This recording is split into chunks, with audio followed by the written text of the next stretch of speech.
हम सांख्य दर्शन के दूसरे अध्याय को देख रहे हैं। पिछली कक्षा में हमने दूसरे अध्याय के 36 सूत्र तक देख लिए थे। प्रकरण क्या चल रहा था कि जो हमारे 13 करण हैं, ये जो हमारी इंद्रियां हैं, ये किस तरफ प्रेरित होती है, किस तरफ का कार्य करेंगी, वो किस पे डिपेंड करता है, हमारे धर्म अधर्म रूपी कर्माशय पे डिपेंड करता है, हमारे संस्कारों पे डिपेंड करता है। तो इसको उदाहरण देके महर्षि अगले सूत्र में क्या कहते हैं, धेनुवत वत्साय। जैसे बछड़े को जैसे ही हम गाय के पास छोड़ते हैं, गाय दूध देना शुरू कर देती है, वैसे ही ईश्वर रूपी जो गाय है वो आत्मा के लिए आत्मा रूपी बछड़े के लिए प्रकृति को प्रेरित करती है। प्रकृति हमारे भोग और अपवर्ग में हेल्प करती है, हमारा साधन बनती है। यहाँ पर प्रकृति उसको नहीं समझना चाहिए जिस जैसे हम पहाड़ है, नदी है, जंगल है, इसको हम प्रकृति कह देते हैं। प्रकृति या मतलब 5 भूत, उसी प्रकृति के 5 भूतों से हमारा ये शरीर बना है और उसी 5 भूतों ये सारा जगत बना है। जो भी इंस्ट्रूमेंट है, जो भी गाड़ी है, मोबाइल है, कुर्सी है, टेबल है, कैमरा है, जो कुछ भी है उन्हीं 5 भूतों से मिलकर के बना है, उसको हम प्रकृति कह रहे हैं। वो क्या करती है, हमारे धर्म अधर्म रूपी कर्माशय से प्रेरित होकर के उसी के अनुकूल उसकी प्रवृत्ति होती है, उसकी एक्टिविटी होती है। जैसे जिसके कर्माशय में राज्य भोगना होता है, उसकी प्रवृत्ति आजकल अगर हम देखें तो वो पॉलिटिक्स में उसकी रुचि हो जाएगी। अगर उसको प्रधानमंत्री बनना है, उसको मुख्यमंत्री बनना है, तो उस तरफ वो चलेगा।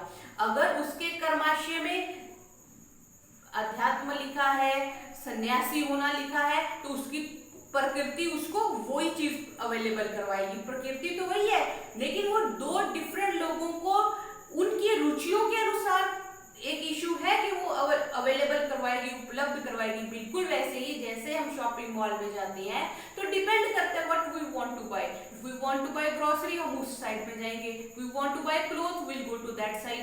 But who will push us to that side?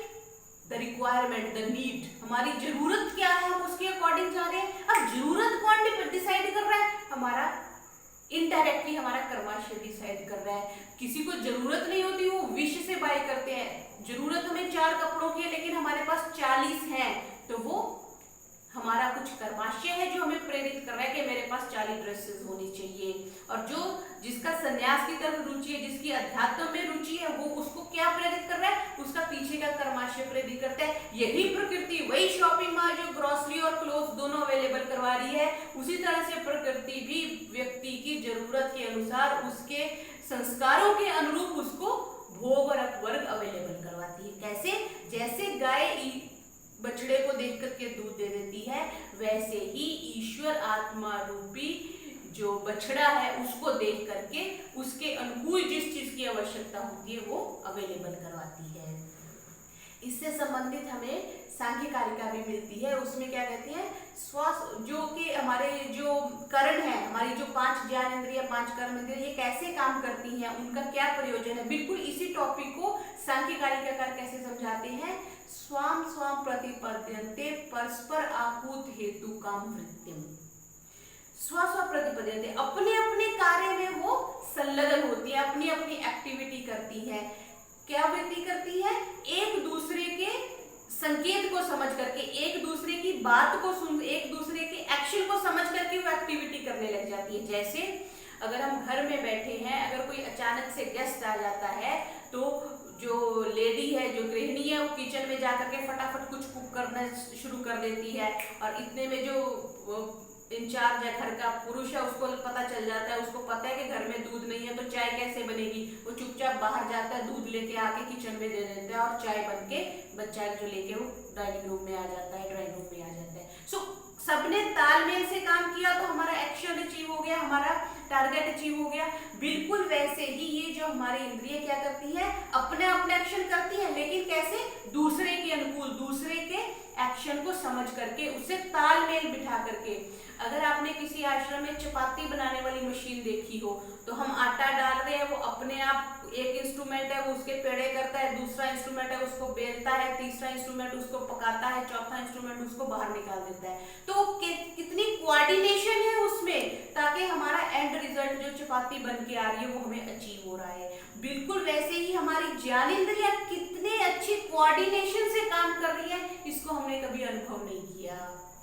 इसका अगली पंक्ति में क्या कहते हैं, पुरुषार्थम एव हेतुर्न केनचित् कार्यते करणम, किसी और के द्वारा प्रेरित होकर ये काम नहीं करती है, पुरुषार्थ ही एकमात्र जो इनका टारगेट है, उसी के कारण से ये एक्टिविटीज में संलग्न होती है।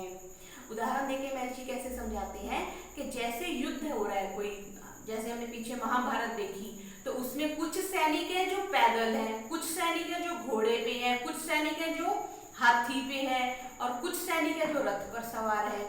तो जो डिफरेंट सैनिक हैं वो कैसे युद्ध करते हैं, एक दूसरे की भाषा को देख करके, एक दूसरे की एक्टिविटीज को देख करके। अगर पैदल वाले से पैदल युद्ध कर रहा है, हाथी वाले से हाथी वाला युद्ध कर रहा है, घोड़े वाले से घोड़े वाला युद्ध कर रहा है, और ऐसे ही डिफरेंट सैनिकों के पास डिफरेंट हथियार है, किसी के पास तलवार है, किसी के पास धनुष है, किसी के पास गदा है। सो वो कैसे अगर एक ही सैनिक के पास सारे इंस्ट्रूमेंट है, तो वो देखता है कि अगर उधर से गदा आ रही है तो इधर से भी गदा चल रही है, उधर से धनुष बाण आ रहा है तो इधर से भी बाण जाएगा, उधर से तलवार आ रही है तो इधर से तलवार चलती है। सो एक दूसरे के साथ कोऑर्डिनेट करके जैसे युद्ध होता है, वैसे ही सभी इंद्रियां एक दूसरे से कोऑर्डिनेट करके एक्शंस पूरे करती हैं।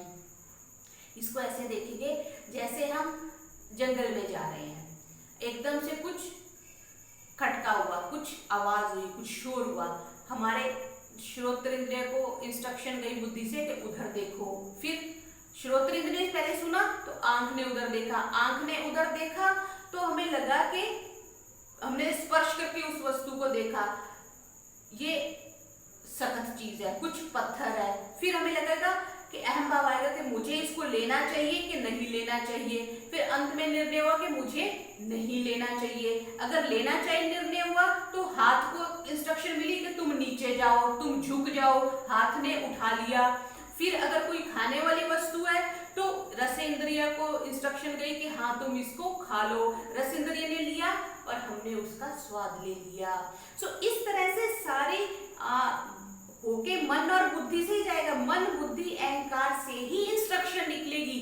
डायरेक्ट आंख कान को इंस्ट्रक्शन नहीं दे सकती, ना ही कान आंख को इंस्ट्रक्शन दे सकता है, ना कान नासिका को दे सकता है, ना कान जीभा को दे सकता है। इंस्ट्रक्शन जो मिलेंगी वो आत्मा से ही मिलेंगी। किसके थ्रू मिलेंगी? बुद्धि से। जैसे कोई भी एक्शन लेना है तो हमें हमेशा एचओडी देता है, एचओडी असिस्टेंट प्रोफेसर को बताएगा, एसोसिएट प्रोफेसर को बताएगा, फिर सबऑर्डिनेट को पता चलेगा, फिर उससे बाद को न्यूज मिलती है। बिल्कुल प्रोसेस उसी के थ्रू होके जाएगा। कान से हमने ध्वनि सुनी, कान से अंदर गई, फिर बुद्धि ने आंख को कहा कि उधर देखो, आंख ने देखा तो उसको लगा कि इसको उठाना चाहिए, तो फिर बुद्धि के पास इंस्ट्रक्शन गई, बुद्धि ने हाथ को बोला कि नीचे झुक जाओ, इसको उठा लो, उठा के स्पर्श इंद्रियों के पास फिर इंफॉर्मेशन गई कि ये थोड़ा सॉलिड कुछ चीज है, और बुद्धि ने क्या निर्णय किया कि ये एडेबल है, इसको खाया जा सकता है, तो हम उसे उठा के मुंह के पास ले आए। फिर जब मुंह के पास ले आए तो फिर बुद्धि ने बोला, जीवा को इंस्ट्रक्शन दी कि इसको खाया जा सकता है,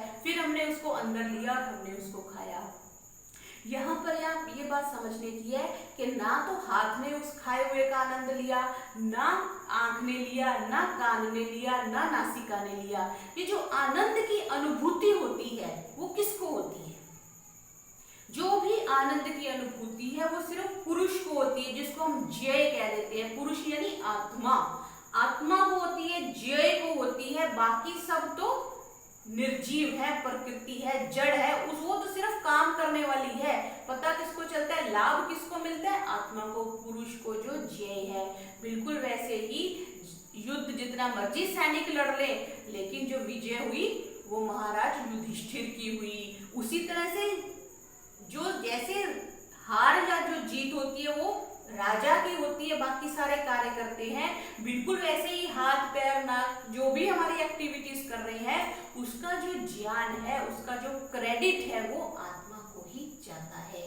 तो आज की कक्षा में हमने सांख्य दर्शन के 37वें सूत्र को और इससे संबंधित सांख्य कारिका को